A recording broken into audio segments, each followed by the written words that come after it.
সামনে হাত জোর করা, কথা বলে ঠিক কিনা? মানুষ কারো না কারো সামনে হাত জোর করে, মানুষ কারো না কারোর সামনে মাথা নত করে, মানুষ কারো না কারোর সামনে মস্তক অবনত করে। এটাই মানুষের নেচার। দেখবেন আপনি খেয়াল করে, আপনি কাকে আমাকে একটা দৃষ্টান্ত দিবেন যে এই মানুষটা কারো সামনে হাত জোর করে না, মাথা নত করে না, মস্তক অবনত করে না, নতি স্বীকার করে না, এমন একজন মানুষের পৃথিবীতে নাই। কারণ মানুষের নেচার, মানুষের ফিতরাত কারো না কারোর সামনে নত স্বীকার করে। যেমন হিন্দু ভাইরা তাদের দেবতার ঠাকুরের সামনে মাথা নত করে, মস্তক অবনত করে, হাত জোর করে। খ্রিস্টানেরা যীশু খ্রিস্ট এবং মা মেরির সামনে তারা মাথা নত করে, পাদ্রীদের সামনে মাথা নত করে। বৌদ্ধরা গৌতম বুদ্ধের সামনে মাথা নত হয়। ঠিক অনুরূপ ভাবে মুরিদ যারা আছে তারা পীর সাহেবের সামনে একটু হাত জোর করে, কথা কোন ঠিক কিনা? আর সহি তরিকার পীর সাহেব হলে মাথা নত করে না। আর যদি তরিকা খারাপ হয়, ভণ্ডামির তরিকার পীর হয়, তাহলে কি খালি হাত জোর করে না একেবারে মাথা নিয়ে তার পায়ে ঠুকায় দেয়, কথা বলে ঠিক কিনা? এটা তো উজ্জ্বল দৃষ্টান্ত। তারপর আপনি দেখবেন যারা মাজার ভক্ত, মাজার কিছু মানুষ আছে না মাজার ভক্ত, কোন মাজারে, আবার বলছি এটা আমার কথা নয়, জিয়ারতের উদ্দেশ্যে কোন মসজিদে, তিনটা মসজিদ ছাড়া কোন মসজিদে যাওয়া উচিত না। রাসূল বলছেন লা তাশুদ্দুর রিহাল ইল্লা সালাসাতা মাসাল, তিনটা মসজিদ ছাড়া কোন মসজিদের দিকে সফর করবেন না। নিয়ত করে, মাজারের নিয়ত করে কিসের সফর? মাজারের নিয়ত করে সফর। তো মাজার ভক্ত কিছু মানুষ আছে। হ্যাঁ, জিয়ারতের কথা রাসূলুল্লাহ বলছেন, ইন্নী নাহাইতুকুম আন জিয়ারাতিল কুবুর ফাজুরুহা ফাইন্নাহা তুযাক্কিরুল আখিরা।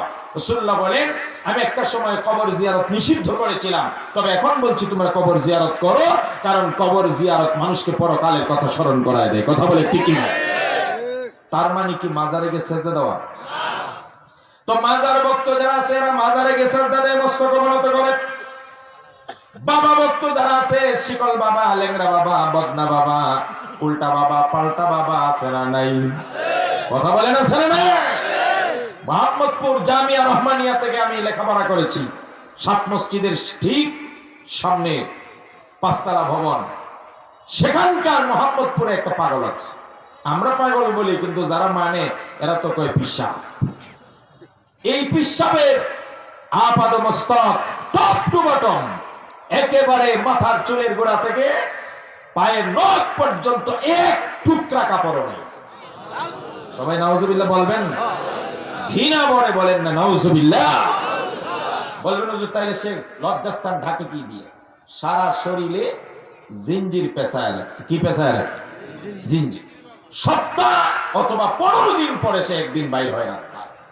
যেদিন বাইর হয়, যেই রাস্তায় যাবে ওই রাস্তা ব্লক।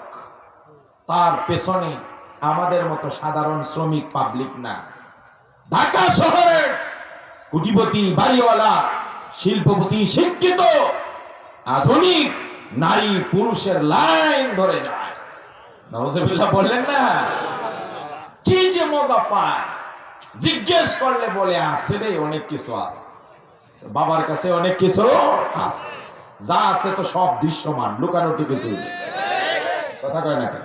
কাপড় থাকলেন না অদৃশ্য, বুঝতাম যে ভিতরে আরো কিছু আছে, যা আছে সব দৃশ্যমান। সুতরাং কি আছে আমাদেরকে বোঝানোর দরকার?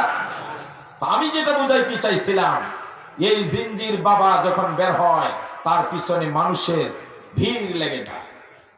বুঝে থাকলে বলুন, যারা ওই জিঞ্জির বাবার ভক্ত এরা জিঞ্জির বাবার সামনে মস্তক অবনত করে, কথা বলে ঠিক কিনা?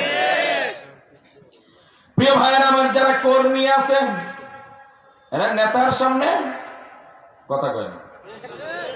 আমি তো ইদানিং ভিডিও দেখি মাঝে মাঝে, কোন মুরব্বী নেতা আছে যারা অনেক বয়স হয়ে গেছে, এরা পায়ে গিয়ে ধরে একের মাথা নত করে সালাম করে, একের মস্তক অবনত করে, এরাও পা বাড়ায় দেয়, খুব মজা পায়। কথা কয় ঠিক কিনা?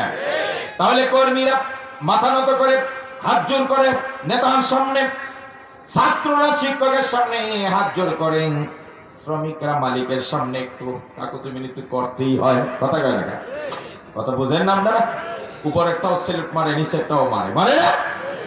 আবার দেখবেন সন্তান মাতা পিতার সামনে করজোর হাত নিবেদন করে, গ্রহিতা যারা দাতার সামনে হাত জোর করে, আপনি যদি কাউকে উপর্যুপরি দান করেন, ওই লোকটা আপনার কাছে আসলে একটু হাত জোর করে, আল ইনসান আব্দুল ইহসান, মানুষ দয়ার দাস। তাহলে আমি যে কথা বুঝাচ্ছিলাম, মানুষের নেচার, ফিতরাত, স্বভাব, অভ্যাস হলো কারো না কারো সামনে মস্তক অবনত করা, হাত জোর করা, মাথা নত করা, ঝুঁকে পড়া।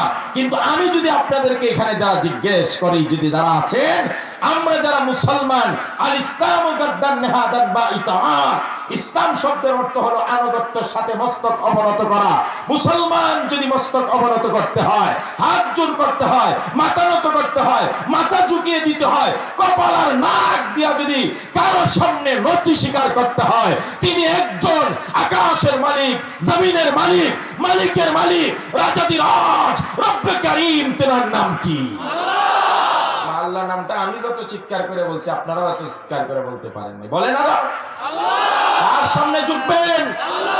দুনিয়ার কোন আলতো ফালতু নেতা পীর কারোর সামনে মুসলমান মস্তক অবনত করবে না। যদি করতেই হয়, কোরআনের পাখি যেমন সংসদে ঢোকার আগে সংসদের গেটটা ছিল একটু নিচু, তিনি ঢুকতে গিয়ে দেখলেন ঝুঁকে ঢুকতে হয়, মাথা নত করে ঢুকতে হয়। বলেছিলেন মুসলমান কারোর সামনে মাথা নত করবে না, এই গেট উপরে উঠায় দাও, সোজা ঢুকবো। সেটাই গ্রান্ডেড হয়েছে। আমরা যেখানেই যাব ওই ঝুঁকা দেওয়ালকে ভেঙে ফেলবো, কারণ আল্লাহ ছাড়া কারোর সামনে ঢুকবো না।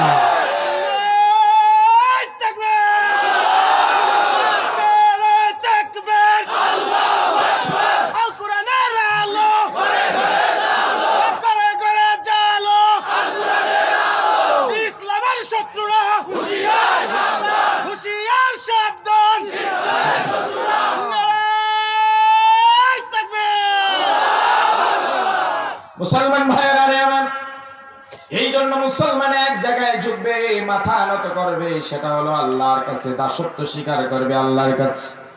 কোরআন বলছেন, ওয়ামা খালাকতুল জিন্না ওয়াল ইনসা ইল্লা লিয়াবুদুন। দুনিয়াতে যত মানুষ আছে, যত জিন জাতি আছে, তাদেরকে আমি আল্লাহ বানিয়েছি, তৈরি করেছি আল্লাহর গোলামি করার জন্য। সুবহানাল্লাহ। আমরা কার গোলামি করব? শাহাদাত আঙ্গুল উত্তোলন করে আল্লাহকে দেখিয়ে দেন আমরা কার গোলাম। সবাই বলেন কার? সমস্ত পৃথিবীতে যত নবী আজ পাঠিয়েছেন আল্লাহ, সমস্ত নবীরা ঈশায় কথা বলে নাই, হে দুনিয়ার মানুষেরা আমার গোলামি করো। কোন নবী বলছেন? আদম থেকে নিয়ে সাইয়্যিদনা মুহাম্মদ সাল্লাল্লাহু আলাইহি ওয়াসাল্লাম পর্যন্ত যত নবী রাসূল এসেছেন, সকলেই একজনের গোলামি করার জন্য দাওয়াত দিয়েছেন। কোরআন বলছে, ওয়ালাকাদ বা'আসনা ফি কুল্লি উম্মাতিন রাসূলান আন ই'বুদুল্লাহা ওয়াজতানিবুত তাগুত। আল্লাহ পাক বলেন, যত নবী আর রাসূল, যত জাতির সামনে আমি আল্লাহ পাঠ করলাম, প্রেরণ করলাম, এরা প্রত্যেকেই একটা দাওয়াত দিয়েছে, আনি আবুদুল্লাহ, তোমরা আল্লাহর গোলামি স্বীকার করে নাও, ওয়াজতানিবুত তাগুত, আর আল্লাহ ছাড়া যত তাগুত আছে, খোদাদ্রোহী আছে, সবাইকে বর্জন করো। কথা বলেন ঠিক কিনা? তাগুত বর্জন করতে হবে। একদিকে আল্লাহর গোলামি করব, আর আল্লাহর এগেইনস্টে যত নেতা, যত মাযহাব, যত পীর, যত তন্ত্র, যত মন্ত্র, যত থিওরি আছে, সব ভেঙে ফেলতে হবে। কথা বলেন ঠিক? আল্লাহরও সাজদা দিব, আবার মাঝে মাঝে মাজারও গিয়ে সাজদা দিব।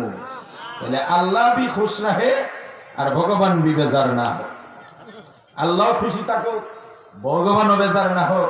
দুদিল বান্দা কালিমা চোর, দুই দিল বান্দা কালিমা চোর। বুঝেননি আপনারা? দুদিল বান্দা কালিমা চোর, না পায় শ্মশান, না পায় গুড়। মুসলমান মরলে কোথায় যায় আমরা? গুরস্থান। আর হিন্দুরা মরলে কোথায় জ্বালানো হয়? শ্মশানে। বলেন না? এক লোক মসজিদেও নামাজ পড়তে যায়, আবার যত পূজা পার্বণ আছে 12 মাসে 13 পূজা সবটি করে। এখন সে যখন মারা গেছে, মুসলমান কবরস্থানে যখন নিচে, সবাই বলে তার এখানে কবর দেওয়া যাবে না। কারণ তারে দেখেছি 12 মাসে 13 পূজা করতে। কথা কর ঠিক কিনা? এখন কথা এলে যাই আমরা হিন্দুদের শ্মশানে, ওখানে গেছে পরে হিন্দুরা কয় না, ওইখানে তাকে জ্বালানো যাবে না। বলে কেন?